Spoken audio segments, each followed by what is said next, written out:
Hello बच्चों, मैं हूं आपका गुरु सर और आज हम पढ़ने वाले हैं एक ऐसा प्रश्न जो आपको कक्षा 9वीं में एग्जाम के दृष्टिकोण से बहुत ज्यादा हेल्प करने वाला है।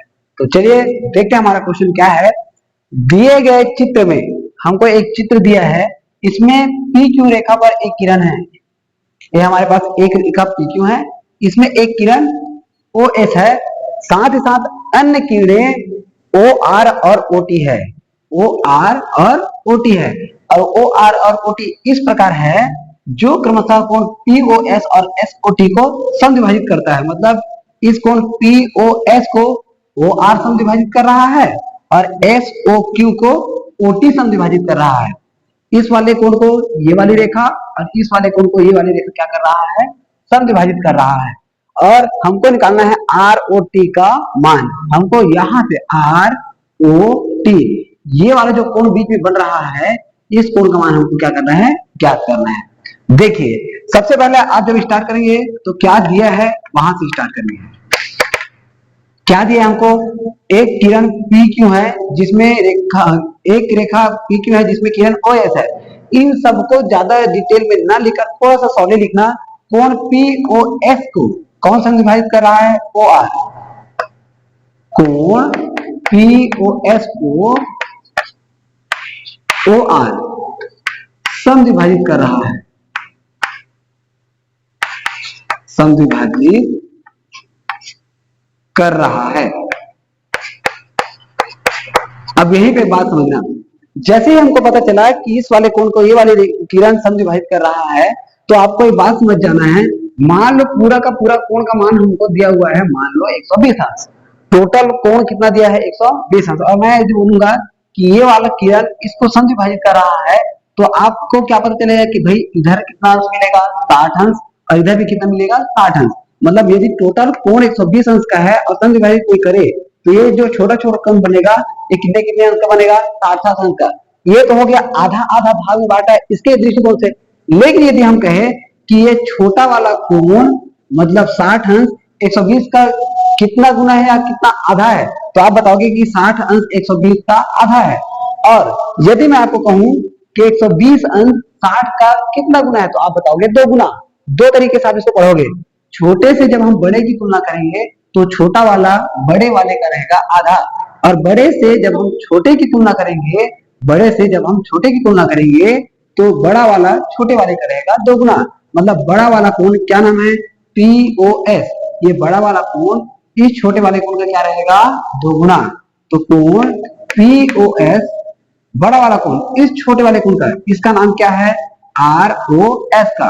कोण पी ओ एस कोण आर ओ एस का कितना गुना रहेगा, 2 गुना। और इसको हम लिखेंगे समीकरण नंबर 1। बड़ा वाला कोण छोटे वाले कोण का क्या रहेगा, 2 गुना। सेम प्रोसेस, ये जो कोण है बड़े वाले कोण एस ओ क्यू को ओटी समविभाजित कर रहा है। मतलब बड़े वाले कोण को ये वाली किरण जब समविभाजित कर रहा है, तो बड़ा वाला कोण छोटे वाले कोण का क्या रहेगा, 2 गुना।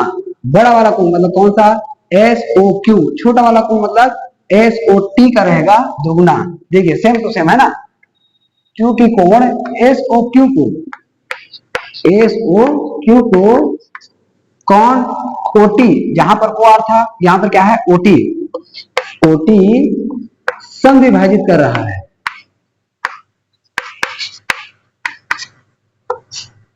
समविभाजित कर रहा है।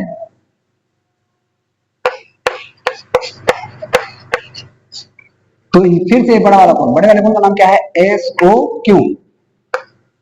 कोण एस ओ क्यू ये 2 गुना रहेगा किसका, एस ओ टी का। इस छोटे वाले कोण का 2 गुना रहेगा, 2 गुना रहेगा एस ओ टी का। और इसको आप देंगे समीकरण नंबर 2। ये हमारा समीकरण नंबर 1 और ये हमारा समीकरण नंबर 2। दोनों समीकरण जैसे ही हमको मिला तो हमको आर ओ टी का मान निकालना है। तो आप आर ओ टी इस वाले कोण का मान प्राप्त करने के लिए इन दोनों समीकरणों को जोड़ेंगे।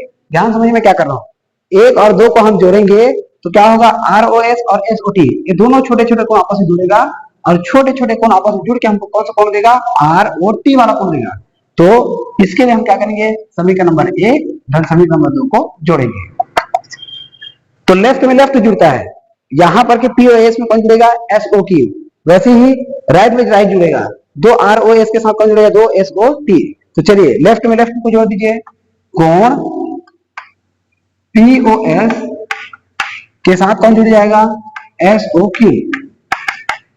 वैसे ही दो गुना कोण आर ओ एस के साथ, आर ओ एस के साथ कौन जुड़ जाएगा, दोगुना कोण एस ओ टी।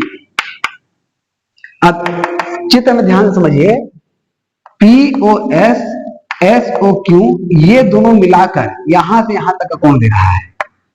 अब यहां से यहां तक का जब कोण हम प्राप्त करेंगे तो ये हम देखेंगे रेखीय कोण बना रहा है, जिसका मान कितना होता है 180 अंश। मतलब पूरा कोण दोनों मिलाकर हमको कितना देगा, 180 अंश। तो यहाँ पर दोनों का मान हो जाएगा कितना, 180 अंश। बराबर में यहाँ पर दोनों में कॉमन क्या दिख रहा है, दोनों में कॉमन हमको दिखाई दे रहा है, तो दो हमने कॉमन निकाला, फिर क्या बचा लिए यहाँ पर से आर ओ एस, और यहाँ से क्या बचा दिए एस ओ टी। अब दो यहाँ गुणा कर रहा है, गुणा से इधर जाके क्या करेगा, भाग करेगा, सिंपल सी बात। तो 180 के बटा में कौन आ जाएगा, दो, और आर ओ एस और एस ओ टी दोनों मिलाकर R O S S O T. अब दूसरे चित्र में देखिए, आर ओ एस और एस ओ टी ये दोनों मिलाकर हमको यहां से यहां तक का कोण दे रहा है, ये वाला, जिसका नाम क्या है, चित्र देखिए आर ओ टी। मतलब ये दोनों कोण मिला के हमको कौन सा कोण देगा, आर ओ टी। तो कोण आर ओ टी का मान हमको प्राप्त हो जाएगा 180 अंश का आधा। 180 अंश का आधा कितना होता है, 90 अंश, और यही हो जाएगा हमारा आंसर। तो इस तरीके से इस क्वेश्चन को आप करेंगे, जो एग्जाम के दृष्टिकोण से बहुत इंपॉर्टेंट है, और आप इसको अच्छे से करिएगा ताकि आपको एग्जाम में मार्क्स अच्छे से आए। Thank you.